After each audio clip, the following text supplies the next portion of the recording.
Hello and welcome to another episode of Across the Gulf Coast. We're winding down the year. We're getting close to the holidays, so it's time to start talking about events taking place up and down the Gulf Coast around the late November, December timeframe, and maybe even looking into a little bit of next year. 2023 is hard to believe it's almost here, but we are at that time of year.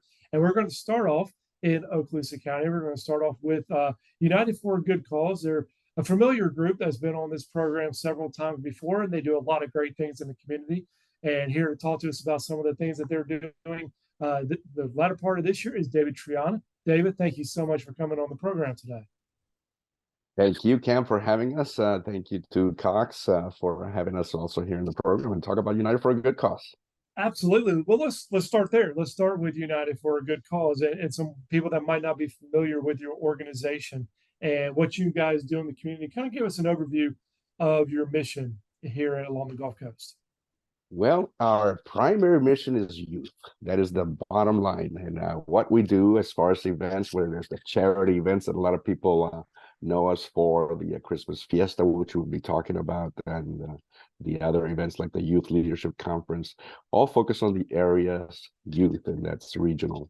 And then a couple of years ago, we took over this wonderful program called the Hope Squad, peer-to-peer teen suicide prevention program, which is obviously also focused on the youth and has been a great success even through the pandemic. So our organization continues to be out there just basically doing things that support the youth and enhance their life, that help them as needed with the charity projects that we do.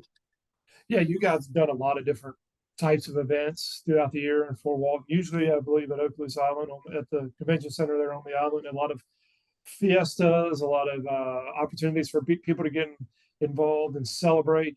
Tell us a little bit about how this year has gone so far with your events coming out of the pandemic.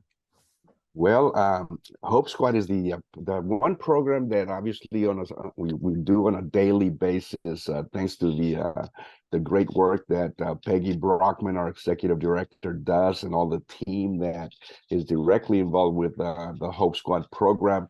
These ladies and these gentlemen are working every day to bring the Hope Squad Teen Suicide Prevention Program into the local area schools. We have successfully, again, through the pandemic, through their hard work, raised a lot of funds to be able to help fund the program into primarily the Okaloosa County schools. That's where we were focusing originally.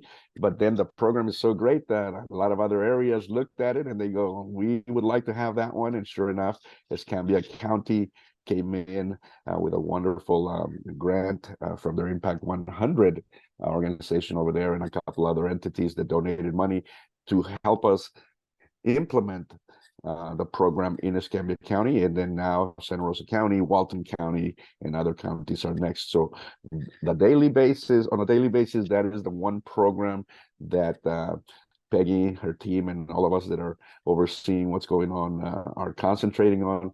But then the Christmas season comes around, and that is when our legacy programs kick up, because they were created to help the needy families or the financially challenged families in the region. And that includes the Fiesta, the Santa Run.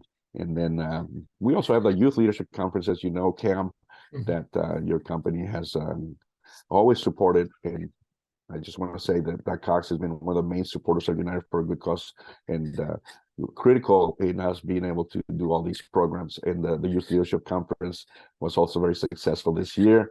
We combined it with the Hope Squad at Niceville High School, and it was a tremendous success. So far, so good. Even through the pandemic, God has blessed us with a lot of support. Yeah, you guys do a great job in the community. You do a lot of great things for our youth, as you just talked about.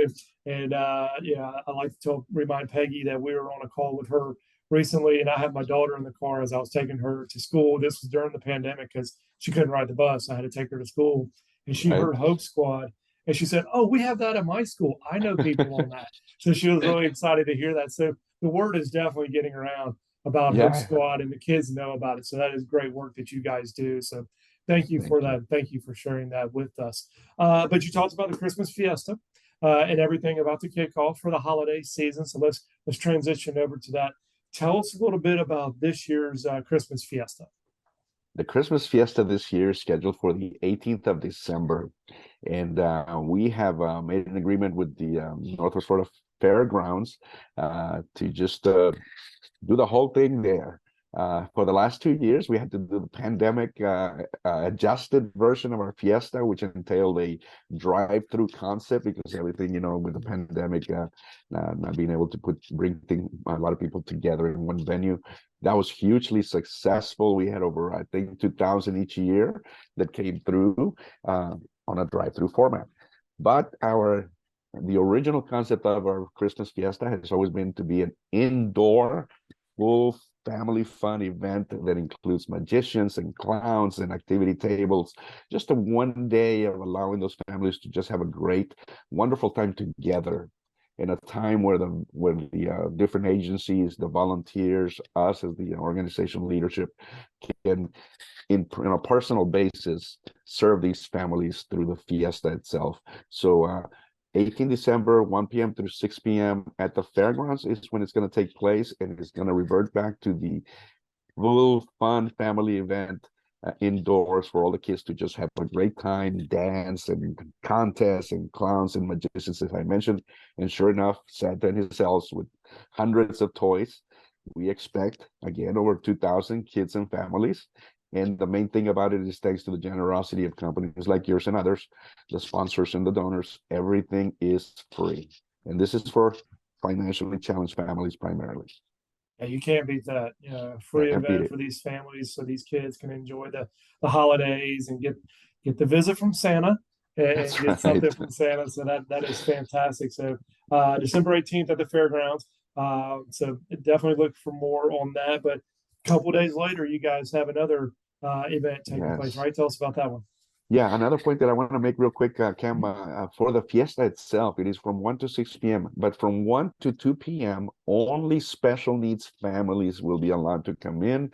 We allow the special needs children and families to enjoy themselves by just 1 hour of them being treated by us, and then they can stay if they want to, or they can leave if they want to. And the reason we provide that opportunity is because we know that many kids with autism, for example, and I'm the father of a child with autism, cannot handle such a large amount of people and crowd and noise.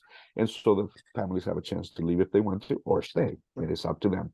But we treat them, uh, special in a special way for 1 hour. Now, sure enough, we found out many years ago that many of the children that register for our fiesta are not able to make it at the last second for whatever reasons. They don't have money for gas, their car broke down, illness, again, disability, whatever the case may be. And so we created what we call the annual Santa's Four-County Sleigh Run. And what that entails is us, the leadership and volunteers of United for a Good Cause, and it includes a lot of military volunteers, young people. We convoy to the kids' houses that didn't make it, and we take those toys that we separated for them in bikes to them at their homes or at a place of where we can meet together, with 2 or 3 or 4 families at the same time. And that's called the Santa's Four-County Sleigh Run. And how can people sign up for that one, or how do you know which kids The, the, don't the, make it? yes, the way to register, what we do is that we have a registration link that is going to come up on our website here soon, unitedforagoodcause.org. And that registration link allows you to register for the fiesta. Okay. And from that spreadsheet, we get all the names and numbers of kids and ages and ranges and all those things. And then that list is the one that is used to get the toys from Toys for Tots. Toys for Tots is the primary supporter of this organization's Christmas fiesta. And then we get some parties together for wrapping and all this stuff. And then get the toys ready for the kids to be given on the fiesta date of the 18th. From that same list, we know who did not show up because we'll have those packages ready for the kids, and then we will do that Santa run to take them to them a few days later. Okay. Well, David, thank you so much for coming on the program. You guys, like I said, y'all are always doing great work in the community, so we really appreciate you taking the time and coming on and sharing all this with us. So appreciate your time today. Thank you very much. And everybody can just go to the website, unitedforgoodcause.org, and get the information and register. And again, I extend a great thank you to Cox for all the support that you guys have given these events for many, many years. We're happy to do it. Thank you. Stay with us. We'll be right back.